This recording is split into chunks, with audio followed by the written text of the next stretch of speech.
ये हमारे NDM lab का आंसर का सेकंड लेक्चर है, जिसके अंदर हम लोग बाइसेक्ल फ्रेम को एनालाइज कर रहे होंगे। बाइसेक्ल फ्रेम को दिखा देता हूँ, जिसको एनालाइज करना। ठीक है, स्टेप्स में होंगे। सबसे हम कीवर्ड्स डिफाइन करेंगे और उन कीवर्ड्स को जान करके हम लाइन्स बनाएंगे। लाइन्स के लिए फिर मेडिकल प्रॉपर्टीज और एलिमेंट्स डिफाइन करेंगे। देन लोडिंग कंडीशन अप्लाई करने के बाद हम लोग उसको सॉल्व कर देंगे। ये हमारे पास बाइसेक्ल फ्रेम है, ठीक है, जिसके लिए हमें बताया गया है कि एक एल्यूमिनियम का बाइसेक्ल फ्रेम है, ठीक है। और जो जितने भी मेंबर्स हैं तमाम में पाइप से मिलकर बने हुए एक ट्यूब से बने हुए हैं, जिसका आउटर डाया 25 mm है और उसकी थिकनेस 2 mm है। और इसकी मटेरियल प्रॉपर्टी चले मैं आपको बात करता हूँ। इसको मॉडल करने के सबसे पहले इसके हम लोग एलिमेंट्स की पॉइंट्स डिफाइन करेंगे। कि की पॉइंट्स की वैल्यूज यहाँ पे गिवन है हमको, ठीक है। 6 की पॉइंट्स हैं टोटल, सबके लिए एक्स वाई जी कोऑर्डिनेट्स आपको यहाँ पे अवेलेबल है।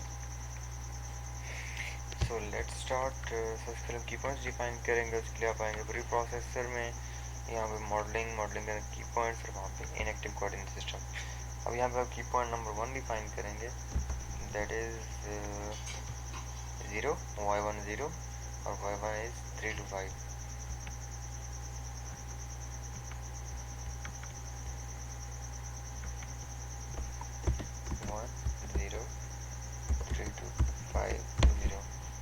अप्लाई, ठीक है। अब हमने की पॉइंट नंबर 2 अप्लाई करना है। की पॉइंट नंबर 2 है 0, y2 0, जो कि y2 इज 400, मतलब वहाँ पर हमें डिफाइन करना है 0 400 0।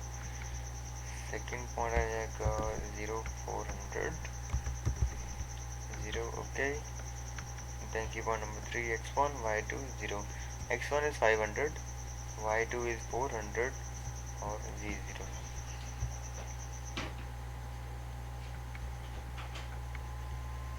की पॉइंट नंबर 3 500 400 0 अप्लाई। की पॉइंट नंबर 3 आपके पास अप्लाई हो गया, ठीक है। अब की पॉइंट नंबर 4 अप्लाई करना है। Key point number 4 is x1 0 0, x1 is 500, okay. इसे अप्लाई करते हैं। Number 4 500 then 0 0, okay. अब की पॉइंट नंबर 4 भी आपके पास ऐड हो गया। सिमिलरली आपने की पॉइंट नंबर 5 ऐड करना है, that is x2 0 z1, x2 is 825 और z1 इज 50।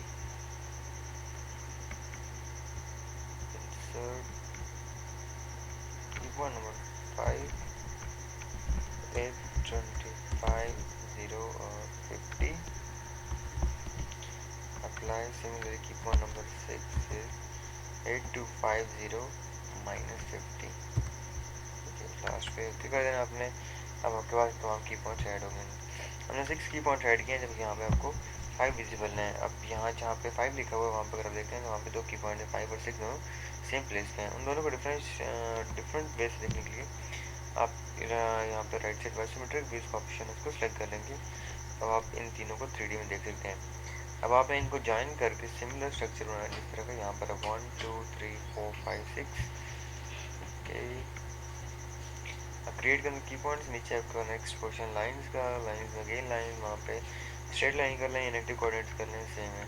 1 से 2 को ज्वाइन करेंगे, 2 से 3, 3 to 4, 4 to 1, 3 to 5, 5 4, 4 6 6 3। तो ये आपके पास पूरा स्ट्रक्चर डिफाइन हो जाएगा।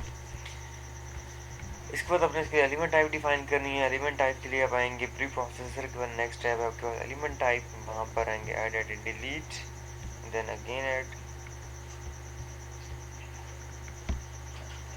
अब चूँकि आपके पास पाइप था, तो पाइप के लिए आप 3D फाइनाइट स्ट्रेन 2 नोड 288 भी यूज़ कर सकते हैं, लेकिन जैसे कि हम लोगों ने क्लास में किया था, हम लोगों ने वहाँ पे पाइप 16 यूज़ किया था, तो यहाँ पर भी मैं पाइप 16 यूज़ करने के लगा हूँ। उसके लिए आप लिखेंगे कमांड ED, 1, 5 16। अगर आप दोबारा एलिमेंट टाइप डिलीट करें तो यहाँ पे आप देखेंगे 5 16 ऐड हो चुका है। अगर इसको FEM की वे से देखा जाए तो हमारे पास जो 2 नोड 288 है या 3 नोड 289 है, वो दोनों इस 516 एलिमेंट से बेटर है इन एक्यूरेसी और इन टर्म्स ऑफ आउटपुट। लेकिन जो हम लैब में यही यूज़ किया था, 516 यूज़ कर रहा हूँ। देन आप आएंगे real constants, add delete, add 516। Okay, अब यहाँ पर अपने आउटपुट डायमीटर डिफाइन करना है 25 मिलीमीटर, जैसे आप गिवन कंडीशन का वॉल थिकनेस 2 मिलीमीटर करके ओके क्लोज। और दोबारा से एलिमेंट टाइप में आ जाए और यहाँ पर ऑप्शंस में आके आपने इंक्लूड आउटपुट करना है। यहाँ पे जहाँ पे मैम 4+ नंबर आउटपुट है ना, अब यहाँ से अब तक आप इसको सिलेक्ट नहीं करेंगे, आपको एंड पे जाकर रिजल्ट प्रॉपर नहीं मिल रहे होंगे, खासतौर पर स्ट्रेस का result. Okay close close. Material properties define करनी है आपने। आप आएंगे मटेरियल मॉडल्स में, यहाँ पे structural, linear, elastic, isotropic, sorry यहाँ पर आपका स्टील की डिपॉजिट रेशियो होती है, सॉरी यंग मॉडल हो सकता है, आपको 70 गिगा पास्कल होता है, ठीक है। तो आप उसको लिखेंगे 70/3 और पॉइजन रेशियो इसके लिए 0.3 ही कंसिडर कर रहा हूँ क्योंकि मुझे जवानी वैल्यू याद नहीं है इसकी, ठीक है। पर आप जो मटेरियल यूज़ करेंगे उसके लिए आपने यहाँ पर उसकी Poisson ratio young model define करना होता है। ओके ओके देन अभी आपने इसके लिए मैशिंग करनी है। मैशिंग में आएंगे, मैश टूल, लाइन्स की जगह सेट लिखा हुआ है, पिक ऑल और number of element division 1। Okay अब दोबारा से आप मैश टूल के अंदर जाकर इसको मैश कर देंगे। वन सार मैश हो गया, आप यूज़ करेंगे /e शेप 1, ठीक है। जब रोटेट करेंगे आप तो आपको 3D स्ट्रक्चर नजर आ रहा है। ये एक्चुअल स्ट्रक्चर है जो कि आपने यहाँ पे मॉडल की है, ठीक है, लेकिन आपको वहाँ पे 2D नजर आ रहा है। 2D की केस को लेके यहाँ पे सॉल्व कर रहे हैं। वापस जाने के लिए दोबारा लिखेंगे E शेप 0 और यहाँ से फ्रंट व्यू से अब या आइसोमेट्रिक व्यू को सिलेक्ट कर लेंगे। अब यहाँ पे देखें आपके पास की पॉइंट नंबर 1 है वो फिक्स्ड है और की पॉइंट नंबर 5 और 6 है वहाँ पर एक आपका रोलर सपोर्ट आ रही है in the form of tyre. तो अकॉर्डिंगली हम लोग पॉइंट नंबर 1 पर डिग्री ऑफ फ्रीडम जो होगी वो 0 कर देंगे, जबकि पॉइंट 5 और पॉइंट 6 पे डिग्री ऑफ फ्रीडम में UX और UI में कॉन्स्टेंट कर देंगे। ये करने के लिए आप आ जाएंगे सोल्यूशन टैब में, यहाँ पर होगा आपके पास डिफाइन लोड, स्ट्रक्चरल डिस्प्लेसमेंट और की पॉइंट, सॉरी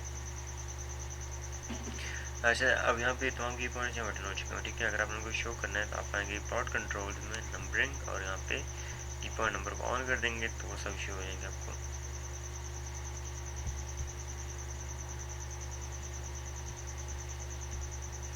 अगर नहीं हुआ तो आप प्लॉट में आके मल्टी प्लॉट्स कर देंगे, आपको वो तमाम की पॉइंट शो हो जाएंगे। ओके की पॉइंट नंबर 1 को मैंने फिक्स करना है तो मैं वहाँ सिलेक्शन में की पॉइंट नंबर को सिलेक्ट करूँगा और यहाँ पे की पॉइंट नंबर 1 को सिलेक्ट करने के बाद यहाँ पे ऑल डिग्री फ्रीडम 0 कर दूंगा। सिमिलरली की पॉइंट नंबर 5 और 6 इन दोनों को सिलेक्ट करने के बाद यहाँ पे UX UI दोनों को आपको कांस्टेंट कर देना है, ठीक है। अब आपने लोड सप्लाई करना है। लोड सप्लाई करने के लिए आपके पास नेक्स्ट है फोर्स मूवमेंट, उसमें आपने अगेन की पॉइंट को सिलेक्ट करना है, की पॉइंट नंबर 3 और वहाँ पे आपके पास नेगेटिव वाई डायरेक्शन में -600 न्यूटन फोर्स अप्लाई हो रही है तो वो अप्लाई कर देंगे -600 अप्लाई एंड अगेन की पॉइंट नंबर 4 पे आ जाएंगे जहाँ पर आपके पास -200 न्यूटन वोल्ट अप्लाई हो रहा है। जब फोर्स अप्लाई कर दी देन सिंपली आपने क्या करना है, सॉल्व में आ जाना है, यहाँ पर आके करंट एलएस को सिलेक्ट कर लेना है, ये ओके और ये सोल्यूशन मतलब आपका सोल्यूशन आ चुका है। इस सोल्यूशन को प्लॉट करने के लिए आप दोबारा से आ जाएंगे जनरल फोर्स प्लॉट में और यहाँ पर आपके पास है plot results, then deform shape, contour plot और नोटिस सोल्यूशन। नोटिस सोल्यूशन को सिलेक्ट कर लेना है। डिग्री ऑफ फ्रीडम सोल्यूशन में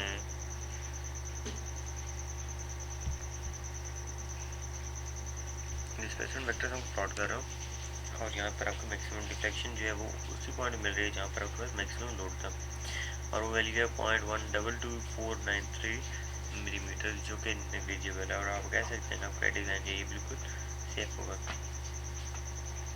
इसके बाद हमको स्ट्रेस प्लॉट करनी है। स्ट्रेस प्लॉट करने के लिए आप आएंगे नोडल सोल्यूशन में रहते हुए स्ट्रेस के अंदर आप सेलेक्ट कर लेंगे वॉन माइसिस स्ट्रेस के। अच्छा अब यहाँ पे दोबारा देखिए वही प्रॉब्लम आ रहा है कि आपका स्ट्रक्चर की डिफ्लेक्शन नज़र आ रही है बट